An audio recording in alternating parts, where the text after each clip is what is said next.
Welcome back for Season 3 of Gloves Off. I am your host, Kendall Skalicki, joined by my new co-host, Josh Bartosik. Josh, welcome. Thank you. Happy to be here. Yeah, very excited to have you. So, do you want to tell our viewers a little bit about yourself and what you do here at Penn State? Yeah, I'm a senior at Penn State. I've been the men's hockey insider for Com Radio now for my third season. And also for women's hockey, I do beat reporting for Penn State Sports Night. But I've been around the team pretty much since 2022, so the almost Frozen 4 year. It's been a ton of fun. Yeah, I think Josh is probably one of, if not the most educated person on Penn State hockey. Shucks. So this will be a good season. But what did you do over the summer? Let's go through updates since, I don't know when our last episode was, but that was last spring. So what did your summer look like? Yeah, I spent the summer in Vermont doing some baseball broadcasting. It was a ton of fun. Beautiful Nice. State in Vermont. Not a lot of people live there, but the highway was covered with mountains. It was really pretty, so I had to make sure I was focused, not stargazing too much. But yeah, spent majority of my summer in Vermont, had some fun there, had a little bit of time back home before I came back for school. But yeah, I was just kind of broadcasting a lot, had some fun. Team made the playoffs, lost to our good friend Justin Chevaleta's team. So he's been giving me some harsh words about that all school year. But other than that, it was pretty good. Very cool. That sounds like an awesome experience.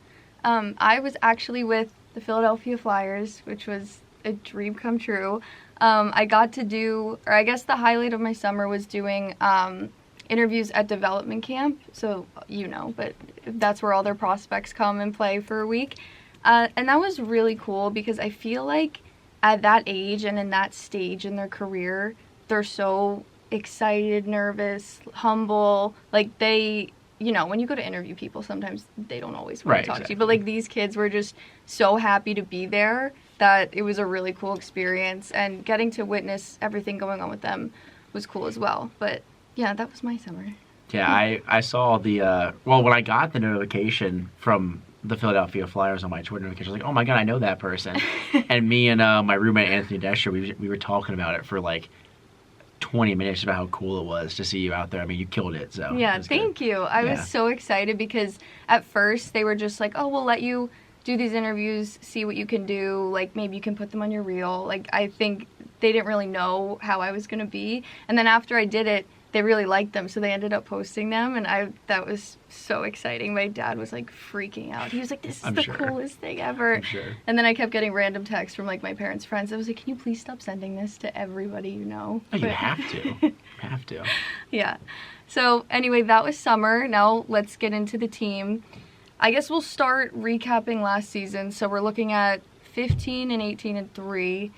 So first round exits of the Big Ten tournament against Minnesota. It was a rough season, to say the least, I would say. Yeah, I think it depends on what you look at how you look at it with that team, because I think a lot of people had high expectations for them after they made the tournament the year prior. They were an overtime goal away from beating Michigan and going to the Frozen Four for the first time in program history, but they also lost a lot of guys last year, too, going in. And I think some people expected the freshman class did come in and perform at a very high level. I just think that there were other things of their game that we'll get into that were missing.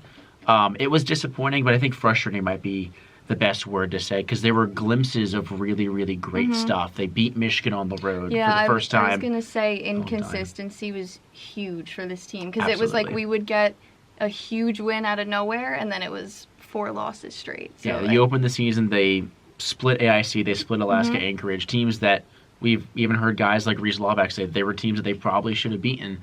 He said it in preseason media a few weeks ago. But then you go on the week before Thanksgiving, go on the road, beat Michigan on the road for just the third time in program history, and later in the year you beat Minnesota at home. So they had the talent, it just didn't always come together. But yeah, definitely I think disappointing and to a certain extent, just because there were glimpses of really, really great stuff, and it just didn't come together all at the same time. Absolutely. And I'm going to go back to, that was the 2022-23 season. That's scary.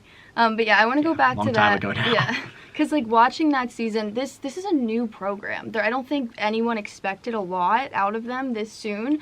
And that season was so unexpected. It was exciting. I think they created a huge fan base because they were doing so well. And I was at that game where we lost to Michigan, and it was such a heartbreaker. But we were right there. Like, we kept up with them until it did not look like they were going to run away with that game. And, you know, it was an unfortunate ending. But I think with this team, especially that season, I don't think we ever were the most talented team. Like, there wasn't a lot of raw talent, in my opinion. It was pure grit and energy and effort. And I think they wanted it so bad. So even sometimes we would play, I say we as if I'm on the team. Sometimes Penn State would play, like, really messy. It wasn't that pretty to watch sometimes, but you could just tell how badly they wanted it. I think the team chemistry was great, and I think that's why they got to the point they did. I think last season, losing a lot of those leaders on that team really hit them hard.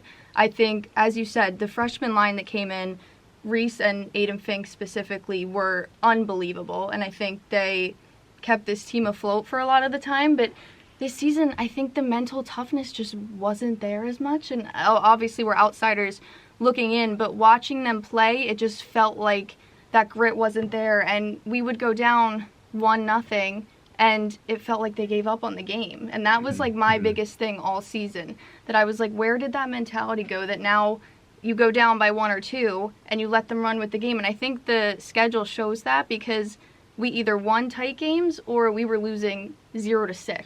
Yeah, and I think you brought up a really good point when you brought up the team from 2 years ago and the toughness. I mean, you go back to when they played Michigan at home 2 years ago, and they beat them when they were number 1 in the nation.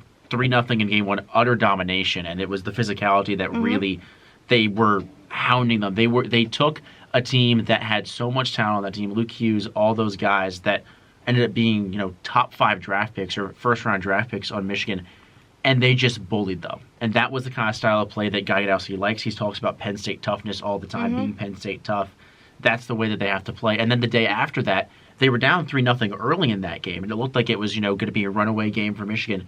They climbed all the way back, forced overtime, ended up losing overtime. But you talk about it, just being able to bounce back when you give up an early goal and not let it get in your own head. And I think last year, like you mentioned, we really kind of saw that be a bit of a problem with this team in terms of just the confidence maybe wasn't there. And it's the mental toughness aspect really wasn't there. And that was really harped on when we went to media a few weeks ago.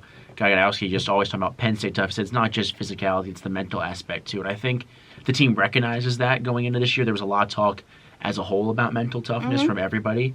So I think they have a much better mindset going into this year. But yeah, I think that overall that was a big thing that needed to change, and just getting back to that physical style of play. The Penn State hockey way, you know, peppering them with shots, hounding them in their own zone, and making it uncomfortable to play their style of hockey. And Penn State let teams get comfortable last year. Yeah, absolutely. I totally agree. And I think it just showed how important that locker room culture is, because you go from a goal away from the Frozen Four to first round exit Big Ten tournament. Like, that's a big drop off, and it's disappointing to see. And, you know, it's not, I don't think there was like a cancer on the team. I think last year, like, the chemistry just wasn't there as much, and like for some reason, and again, I think the leaders they lost the season prior, it was like really loud voices in the locker room, and I think that it just hit them hard. But, you know, now going into this season, new goaltender, 2 returners, like I think it's, if you want to be here and play hard, and I think that needs to be the mentality, and I think it's going to be. I've even seen the guys interacting. I think they have a great camaraderie so far. I think they feel good together. I think they're excited. Everyone I asked about going to Alaska this week, I was kind of assuming they were going to be like, oh, like, it's so far, like, it's a hike, I'm not looking forward to it. And every single one of them was like, I'm so excited to travel with this team. Like, it's going to be so much fun. And I think that's a really great sign for what's ahead. I agree. I think it is a really big sign. You talk about the two returners being able to bring back Jimmy Dowd and Tyler Paquette, who are both really, really important pieces to this team, not just in terms of what they bring on the ice, but off the ice, the vocalness. I mean, Jimmy Dowd Jr., alternate captain this year, deservedly so. Tyler Paquette isn't necessarily wearing the A, but you know he's going to be a vocal voice in that locker room as well. And they're all vocal leaders in that locker room, which is huge. But yeah, the camaraderie and the chemistry already seems to be off the charts. Just at media a few weeks ago when we got to see the open practice as well for all of us media members. I mean, it just seems like they're on a whole different level in terms of chemistry. And it's big to, have this long road trip early on, a 10-hour flight. I think they're in the middle of it right now, or about to be on their way from Seattle. But it's a long flight. You learn your teammates pretty quickly that way if you didn't learn them already over the summer. And I think it's going to help them build that chemistry. And they don't come home until the end of this month, too. So they've got a lot of time to really, bond on these road trips against some pretty tough opponents, Quinnipiac next week as well. I think it's going to be good for them to kind of, hit the ground running like that. Absolutely. And going back to returners, I think getting Tyler Paquette back was huge because I think a big part of it is his size. Mm-hmm. This is a small team. There's not a lot of big guys at all. And, that's okay. But I think having at least one guy with that size when you're facing a bigger team is important. So I think that was huge. He's a great guy. I think he wants to be here. He wants to play hard. And then Jimmy Dowd coming back on the defense. I think it's always important to have the veterans there and that the younger guys can lean on. And as you said, it is a very new team. We have 11 new faces this year, which is crazy. And I think the one I'm most excited for is to see Arseni in goal. I think last season, they didn't really know what was going on in goal. We would see Grannon, then we would see Solier. It was back and forth for a while. Then it was Liam for a period of time. Liam transferred to, is he at Minnesota? Mm-hmm. Yeah, Liam's at Minnesota now. But I'm really excited to see Arseni. I've heard that he has just been a light to this team. They love him. He's from Russia, for those of you who don't know, but I think he's super excited to be here. When I interviewed Guy last week, and he just said he has been so much fun to work with, and he's a great player coming from UConn. I'm really excited to watch him this weekend and see what he can do. Oh, yeah, absolutely. I mean, he is a workhorse, to put it lightly. I was talking to him and Jimmy Dowd at media, and they were playing ping pong, and Jimmy beat him 8 times in a row, but Arseni wouldn't let him leave until he finally got a win. And at some point, Jimmy was like, I just got to go home, man. I can't stay here anymore. And that's what you want in goal, too, a guy that's so competitive. Not to say that Liam and Noah aren't competitive. They are. Yeah. But a guy that's so actively competitive, and he's coming from a conference in Hockey East that is arguably the best conference in college hockey. Mm-hmm. I mean, Boston College, Boston University, Denver, all these schools that are just from around that Hockey East area, Maine as well. I mean, these are big-time programs that he's facing against. And that was a UConn team that struggled last year. He had a .918 save percentage, was really, really good as well. And he's got a big frame, too. He's going to be... size-wise, I wasn't even thinking that, but he's huge as well. Yeah, I think he and Tyler Paquette might be the only reason that the average height of the team is above 5'9". But he's going to be really, really fun to watch. I think that Noah Grannon can learn from him, too. He's a guy that... Mm-hmm. Noah Grannon, also a junior, has spent the most of his time kind of backing up Liam Solier, but you learn from Liam Solier for 2 years. You have some time to learn and work with Arseni Sergeyev as well. And we still don't know who's really going to be the starting goaltender. It might be a 1A, 1B as we start this season for the next few weeks. But I think the two of them can really build off each other, and that competitive nature is going to really help them just build their own abilities in net and push each other to be better. Yeah, absolutely. And then I think looking at the freshmen, I think it's really good for them to have been able to watch that freshman line last year of Fink, Laubach, and DeMarsico. That they were the highlight of the season last season. I can't wait to see them together again, if they are together again. But I think it's huge for the new guys to be able to look up and be like, I can be a big part of this team as a freshman. I'm really excited to see Charlie Serrato. I think he's a really good kid. Can't wait to see what he's going to do. And I think 11 is a lot, and I think usually you could look at that as a bad thing and be like, this is a whole new team. But I think they really needed this, and I'm really excited for this weekend. Yeah, me too. I mean, it's going to be fun. I'm not necessarily looking forward to staying up until 2 o'clock in the morning watching that game on Saturday after being at Beaver Stadium probably all day. But it's going to be fun. I mean, you love seeing all these new guys come in. If it's anything like last year's freshman class, we're in for a treat. And you talk about 11 new faces. It's really one of the biggest in program history. The last time they brought in that many guys was when they won the Big Ten championship in 2016, which just happens to be a mere coincidence. I'm not saying that they're automatically on their path to winning the Big Ten championship. I don't want to be, I don't want that soundbite going around anywhere. But this is a team that has a lot of new faces, a lot of good new faces too. Such a strong recruiting class this year and years coming down the road as well. This scouting group and Gagadowski have done a phenomenal job the last few years bringing in talent. Charlie Serrato, really good. Andrew Kuzma, a guy they flipped from Maine. J.J. Webush, a guy they flipped from Merrimack a few months ago as well. And Serrato, the guy they flipped from Michigan. So, I mean, they've got so much talent that's coming in, and they have a big opportunity with all the open spaces really in the lineup because with the amount of people that left, either graduating or transferring. There's a lot of opportunity for these guys to make an impact early. Absolutely, and I think the program's only going to get better and continue to grow. I mean, we have arguably the nicest rink in college hockey. I'd put it top 3 yeah, for sure. I love our rink. Like, great rink. I love Coach Godowski. It doesn't matter what I love, but I love his message. Right. I think that they're building a really great idea around this program, and it's drawing people in. I mean, Pagula's packed like every weekend for those big games, and I think it's only going to continue to get better. Obviously, it will help if they can get a few more wins this year, but we'll have to see what happens this weekend. But after this weekend, a few really exciting games on the schedule. They're going to see Notre Dame outside at Wrigley Field, which is awesome, and then they're going to be facing Army at Capital One, which is another really exciting game. So they definitely have some stuff to look forward to as well. Yeah, they do. I mean, obviously they've all got those games circled on the calendar, especially the outdoor game. I mean, the Frozen Confines is what they're calling it, and it's going to be a blast for them, I think. I know that I'm going to be going to that game either as a fan or maybe I'll try to find a way to get into the press box. We'll see about that. But it's going to be an awesome experience. Capital One as well. I mean, for some of these guys, it might be the only time they play in a professional arena. Who really knows? And you take every day for granted when you're out there on the ice. And this is a year that has so much opportunity for these guys and so many fun places to go. I mean, they're going to Alaska. They're on their way there right now. They're going to Quinnipiac next weekend to a really, really good team, a program that has a lot of culture and has built a championship-winning pedigree. Going outside to play at Wrigley, going to D.C. to play in Washington at a professional arena. I mean, they're just having...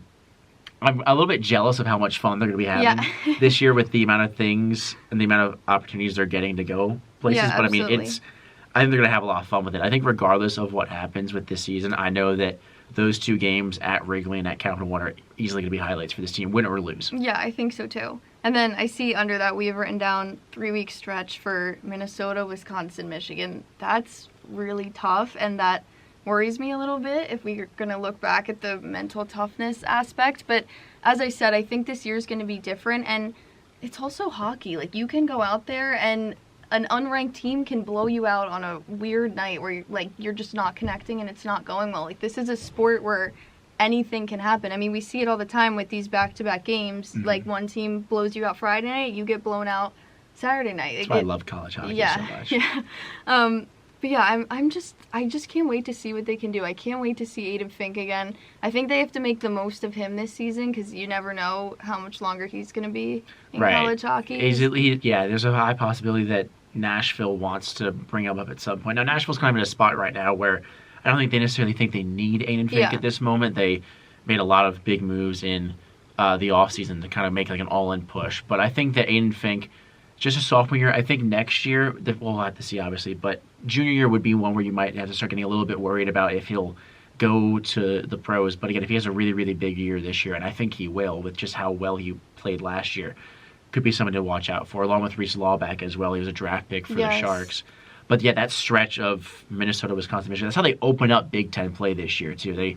They're on the road for a few weeks. Obviously, they start this week, Quinnipiac.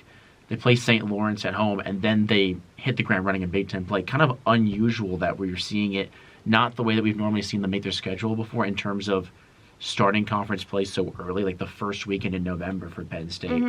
And then at the same time playing such high-tier opponents in non-conference play. I think playing Quinnipiac on the road early is actually going to be really, really good, win or lose for this team in terms of getting themselves ready to play Big Ten opponents. You go on, I mean, you're playing 3 teams that made the tournament last year, 1 team that made the Frozen Four, almost won the national championship last year as well, and these are 3 teams that are really, really good to open up Big Ten play. That's a stretch that, obviously, when it gets closer to that time, we'll talk a little bit more about it, but something to keep an eye on for sure. Yeah, absolutely. And then a few players you just reminded me I wanted to go back to was hopefully it looks like we're going to see Ben Schoen for the first time in 2 seasons, which, that season-ending injury his freshman year, that was just devastating for him. And then to have to sit and watch 2 full seasons, that's a long time to not be able to get on the ice. So I have really high hopes for him. I just, for his own sake, I hope he does well, but I'm sure he's just excited to, regardless of what happens, I'm sure he's excited to just get back on the ice after such a long stretch. Yeah, I think the team's excited for him, too. I mean, Gadowski and everybody seems excited just seeing him back out there. I mean, it's a brutal injury in the lower body, and it's one that is very tough to come back from. We saw it. It took him almost 2 full years, like you mentioned, to even get back on the ice, and regardless of what happens this year for him, I'm just happy to see him back out on the ice, and he's going to be a big force for this team. I mean, he was really, really good during his time when he was healthy for Penn State, and that's a guy that helps add depth and more goal scoring to a team that at times struggled last year. I think they're going to score a lot of goals this year. I think it's just the other things that may raise some questions as we enter like the power play. We don't have enough time to get into the power play. Yeah. That's a different conversation. That's a very long conversation. Yeah, but him as well. And then last player I'll mention before we move on was just Danny Genev. Obviously has been a really strong player offensively for him. So I think he knows what he can do now. It's just a matter of consistency and, obviously the guy's connecting on the ice. But I think he's another one to definitely watch out for. Yeah, absolutely. I mean, you go back to, he's such an underrated player, and I think a lot of it is because people just overlook him because of how tiny he is, the smallest player in Division I hockey, but so fast, his playmaking ability is off the charts, and he had a fantastic year last year, and he's a guy that when Ben Schoen was healthy, he played alongside him and Dylan Lugris. Maybe that line comes back together, we'll have to see, but Schoen and Genev had really, really good chemistry, and I think that they can maybe build on that too, but a lot of underrated guys on this team. Everyone talks about the freshmen, the younger guys, but Genev has had a sneakily very, very productive just entire career at Penn State. Yeah, absolutely. Absolutely. And I think that as well, with the new guys, I think it's going to be really interesting to see how Coach Gadowski changes the lines from last year and where he's going to fit everyone in, if he's going to do another all-freshman line, if he's going to break up the freshman line from last year. So that's another reason why I'm looking forward to this weekend at Alaska, is to see in his mind how he's going to break everything up and set that up. Yeah, I mean, obviously I think a lot of people want to see that freshman line stay together, but it's not the same as last year where there was this kind of haze of uncertainty around who they were as players. People on the others on the opposing side didn't know what to expect from them. People know now. They kind of know their game plan, and it maybe wouldn't be the worst thing to split them up, but also you have all these other new guys that are coming in. Maybe at some point you'll probably see an all-freshman line with the 9 freshmen, the transfer, and then the acquisition, just all the new guys that came in this year for Penn State. But a lot of mixing and matching that they can do. We saw some of the line combinations in practice. Obviously, none of it is even remotely, or wasn't set at the time, so it doesn't even really matter. But we'll find out in about 48 hours or so about the line combinations for Penn State, and I think they're going to be exciting regardless. I think there's so much opportunity and talent on this team that no matter what kind of combinations they put together, I think they're going to really make some noise, at least in the terms of goal scoring. I agree. Now, before we wrap up, and I know it's hard to say, but predictions for this weekend, if you had to say, what do you think is going to happen? I think for Penn State, I do have them sweeping this series. I think this is not the same Alaska Fairbanks team that we've seen in recent years. 2 years ago, the last time these teams played, Alaska was right on the cusp of making it to the NCAA tournament. They finished 18th or 17th in pairwise. They were right off the outside. But a lot of their top guys graduated. I think this is a team in Penn State that's hungry. We've already talked about they're excited for this opportunity and they want to hit the ground running. I have them sweeping this year. I think game one will be a little bit closer. I think, jitters out of the way, kind of some rust to get off for both teams. But I do think that Penn State will come away with a sweep in this one. Okay, well, we'll have to wait and see. We'll circle back to that next week. But thanks, Josh. I'm so excited. So we're going to have weekly episodes coming out. We're going to be doing recaps, predictions, kind of similar to what we just did here, but we're also going to sprinkle in those player interviews like we've had the last 2 seasons. But that's it for this one, unless you have anything else. No, make sure to find a way to tune in. Try and stay up late on Saturday and Sunday, 11 p.m. and I think 9 p.m. are the start times for those games. So make sure you got your coffee, and looking forward to a good season of Penn State hockey. Yeah, absolutely. All right, well, this is Gloves Off. I'm your host, Kendall Skalicki. And I am Josh Bartosik.